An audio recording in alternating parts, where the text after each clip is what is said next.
Hello everyone, you are watching at Plus Home Twitter, and in this session of Indian Polity and Constitution, we will study Article 145. तो शुरू करते हैं बिना किसी देरी के। जैसा कि आपको भी पता है, भारतीय संविधान यानी इंडियन कॉन्स्टिट्यूशन को आर्टिकल्स में बांटा गया है और इन्हीं आर्टिकल्स को 22 पार्ट्स के अंतर्गत रखा गया है।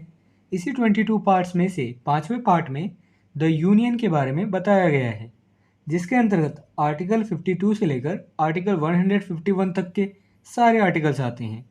यहाँ हम बस आर्टिकल 145 पर चर्चा करेंगे।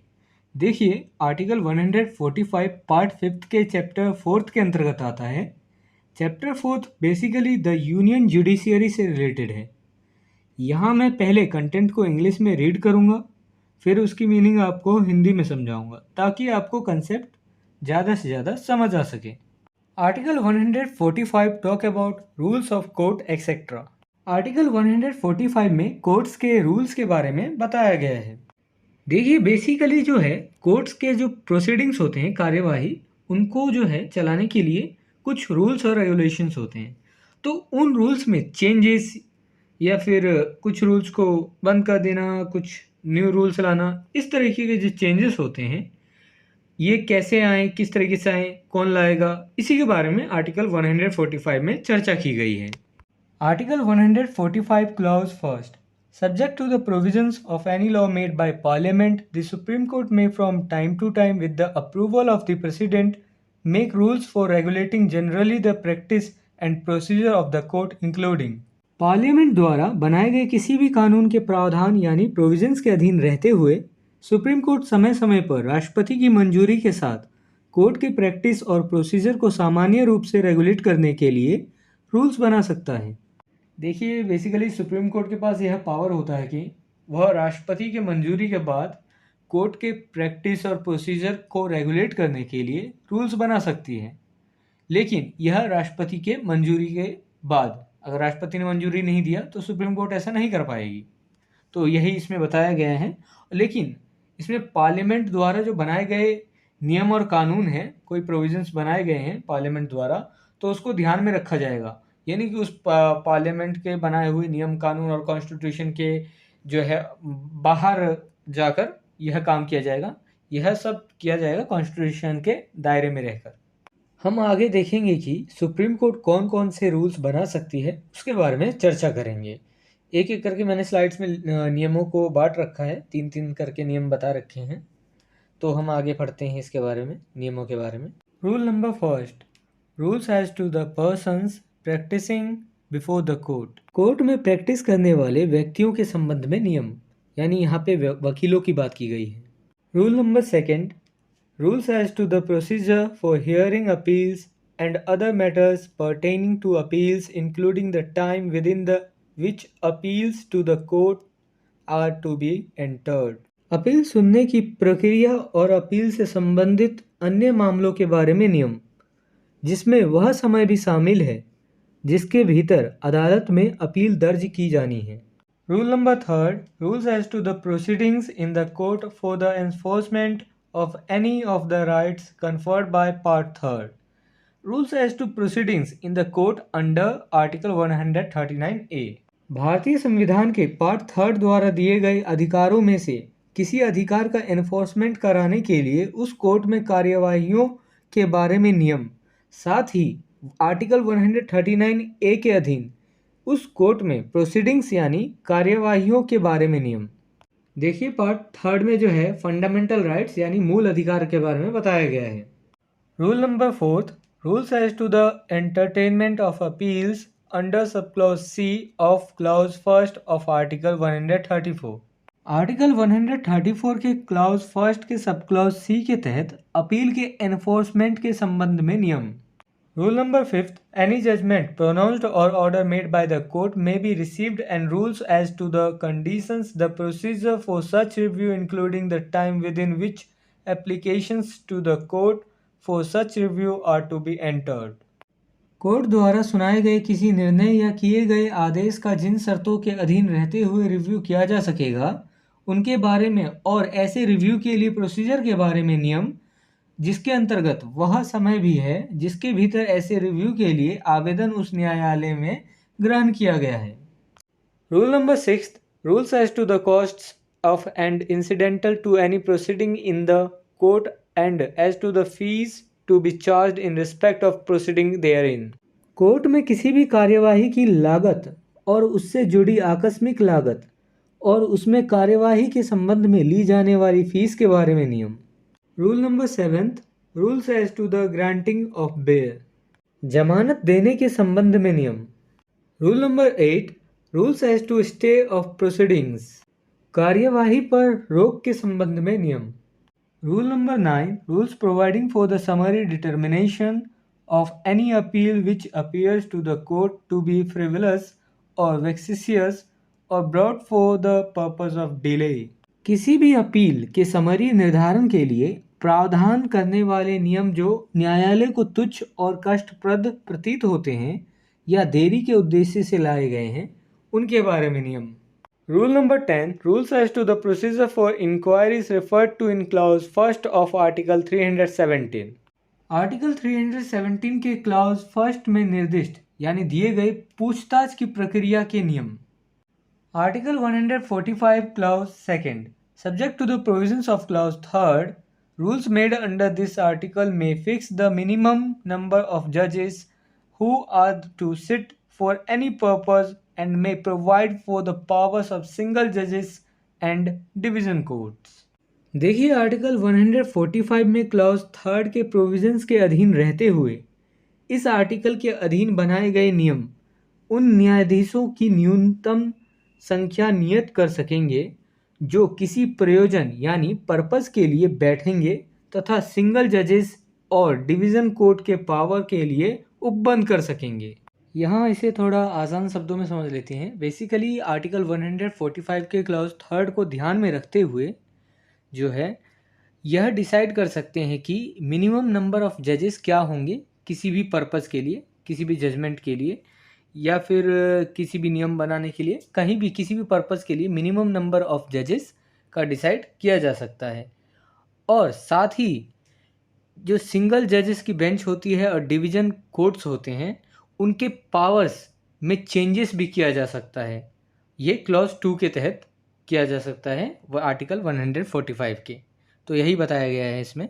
Article 145 Clause 3rd, the minimum number of judges who are to sit for the purpose of deciding any case involving a substantial question of law as to the interpretation of this constitution or for the purpose of hearing any reference under Article 143 shall be 5, provided that where the court hearing an appeal under any of the provisions of this chapter other than Article 132 consists of less than 5 judges and in the course of the hearing of the appeal the court is satisfied that the appeal involves a substantial question of law as to the interpretation of this constitution, the determination of which is necessary for this disposal of the appeal, such court shall refer the question for opinion to a court constituted as required by this clause for the purpose of deciding any case involving such a question and shall on receipt of the opinion dispose of the appeal in for conformity with such opinion। इस संविधान की व्याख्या के संबंध में कानून के महत्वपूर्ण प्रश्न से जुड़े किसी मामले का निर्णय करने के लिए या आर्टिकल 143 के तहत किसी संदर्भ की सुनवाई के लिए बैठने वाले जजेस की न्यूनतम संख्या 5 होगी। लेकिन यहाँ एक शर्त है कि आर्टिकल 132 के अलावा इस चैप्टर यानी चैप्टर 4 द यूनियन जुडिशरी के किसी भी प्रावधान के तहत अपील की सुनवाई करने वाले कोर्ट में 5 से कम जज होते हैं और अपील की सुनवाई के दौरान कोर्ट संतुष्ट होता है कि अपील में कानून का एक महत्वपूर्ण प्रश्न शामिल है, तो तब इस संविधान की व्याख्या जिसका निर्धारण अपील के निपटान के लिए आवश्यक है, कोर्ट ऐसे प्रश्न से जुड़े किसी भी मामले का निर्णय करने के उद्देश्य से इस क्लॉज द्वारा आवश्यकता के अनुसार गठित कोर्ट को राय के लिए प्रश्न संदर्भित करेगा और राय प्राप्त होने पर ऐसी राय के अनुरूप अपील का निपटान करेगी। देखिए यहाँ पे क्लास थर्ड को बड़े ही आसान शब्दों में समझते हैं। बेसिकली जब भी कहीं किसी कोर्ट में कोई न्याय किया जाता है, कोई डिसीजन दिया जाता है फिर कि या फिर न्याय हो रहा होता है, तो वहाँ पे अगर कोई कानून का कोई प्रश्न उठ जाए कि यह न्याय गलत है या फिर यह गलत किया जा रहा है, तो वहाँ पे क्या है कि अगर क्वेश्चन उठता है आर्टिकल 143 के तहत, किसी संदर्भित मामले के तहत, कोई सुनवाई के तहत, तो वहाँ पे जो जजेस की न्यूनतम संख्या होगी वह 5 होगी। ठीक है, पहली बात तो यह है। और प्रश्न कोई सार्वजनिक प्रश्न होना चाहिए, ऐसा नहीं कि दो पक्षों की लड़ाई है, कोई सार्वजनिक प्रश्न होता है, महत्वपूर्ण प्रश्न। और ऐसा ही अगर ऐसा होता है कि ये चैप्टर 4 के तहत, ठीक है, चैप्टर 4 के तहत होता है तो, और चैप्टर 4 में देखिए आर्टिकल 132 है। अगर आर्टिकल 132 के अलावा चैप्टर 4 के किसी भी मामले में अगर ऐसा डिसीजन, सुनवाई वगैरह इस तरीके का होता है किसी सार्वजनिक महत्वपूर्ण प्रश्न के केस में, तो उसमें जो जजेस की संख्या होगी वो 5 से कम हो सकती है। ठीक है, और लेकिन सार्वजनिक महत्व का प्रश्न होना चाहिए। कोई भी निर्णय अगर कोर्ट देती है या फिर निर्णय चल रहा हो, वह सार्वजनिक प्रश्न होना चाहिए। सार्वजनिक मतलब कि महत्वपूर्ण। जैसे अभी केस चल रहा था हमारा अयोध्या का, जिसमें राम जन्मभूमि है या फिर वो मस्जिद है, तो इस तरीके का केस जो सार्वजनिक महत्व रखता हो। और इसमें अगर जैसे मान लीजिए सुप्रीम कोर्ट अब डिसाइड करेगा कि ये इसमें सार्वजनिक प्रश्न है या नहीं। देखिए यहाँ पर जो प्रश्न की बात की गई है, यह एक कानून का एक महत्वपूर्ण प्रश्न होना चाहिए जो इस संविधान की व्याख्या के लिए जरूरी है।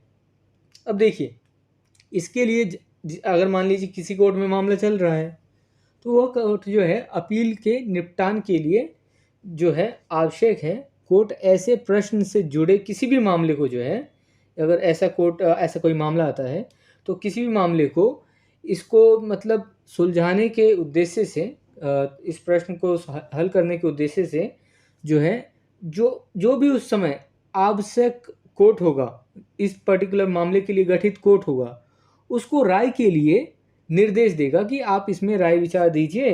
और जो राय वो कोर्ट, गठित कोर्ट देता है, उस राय के अनुरूप, उस राय के अनुसार इस मामले का निपटान करेगी, जो पहले वाला कोर्ट था जिसमें मामला चल रहा था। Article 145 clause 4, no judgment shall be delivered by the Supreme Court save in open court and no report shall be made under article 143 save in accordance with an opinion also delivered in open court. Open court के अलावा supreme court द्वारा कोई भी निर्णय नहीं दिया जाएगा और खुले न्यायालय में यानी ओपन कोर्ट में दी गई राय के अलावा आर्टिकल 143 के तहत कोई रिपोर्ट नहीं दी जाएगी। देखिए यहाँ पर बार बार ओपन कोर्ट यानी खुले न्यायालय की बात आ रही है, तो ये ओपन कोर्ट क्या होता है? बेसिकली जहाँ जिस मुकदमे की प्रोसीडिंग्स में पब्लिक की जो है प्रेजेंस होती है, पब्लिक की पहुँच होती है, पब्लिक उस मुकदमे में मौजूद रहता है और मतलब पब्लिकली है वो चीज़, जो भी मुकदमा हो रहा है, तो वो जो है उसके लिए ओपन कोर्ट का वर्ड यूज़ किया गया है, उसे ओपन कोर्ट खुला न्यायालय बताया गया है। Article 145 clause 5, no judgement and no such opinion shell be delivered by the Supreme Court save with the concurrence of a majority of the जजेस present at the hearing of the case, but nothing in this clause shall be deemed to prevent अ जज who does not concur from delivering a dissenting judgment or opinion। देखिए, मामले की सुनवाई में उपस्थित जजेस के बहुमत की सहमति के बिना सुप्रीम कोर्ट द्वारा कोई निर्णय और ऐसी कोई राय नहीं दी जाएगी, लेकिन इस क्लॉज में कुछ भी उस जज को रोकने वाला नहीं माना जाएगा जो सहमत नहीं है असहमतिपूर्ण निर्णय या राय देने से। देखिए, किसी भी मामले की सुनवाई के लिए मान लीजिए सुप्रीम कोर्ट में 5 जज बैठे हुए हैं अभी, ठीक है, 5 जज बैठे हुए हैं, तो बहुमत क्या होगा? बहुमत अगर 3 जज ने एक तरफ फैसला दे दिया तो बहुमत हो गया, ठीक है। तो जब तक बहुमत नहीं हो जाता तब तक निर्णय नहीं दी जाएगी। तो निर्णय हो गया, 3 ने जजेस ने दे दिया तो बहुमत हो गया इधर। हाँ, और मान लीजिए 3 ने तो एक पक्ष में दे दिया, 2 ने एक पक्ष में दे दिया, ऐसा नहीं है कि वो अब 2 पक्ष में, दोनों अलग पक्ष में दे दिया तो वो असहमत है, उनकी मर्जी है, उन जजेस ने अपने सोच के हिसाब से अपना फैसला दिया असहमतिपूर्ण, तो उनको जो है विवश नहीं किया जाएगा कि आप भी हाँ में हामी भरी है इस पक्ष के साथ।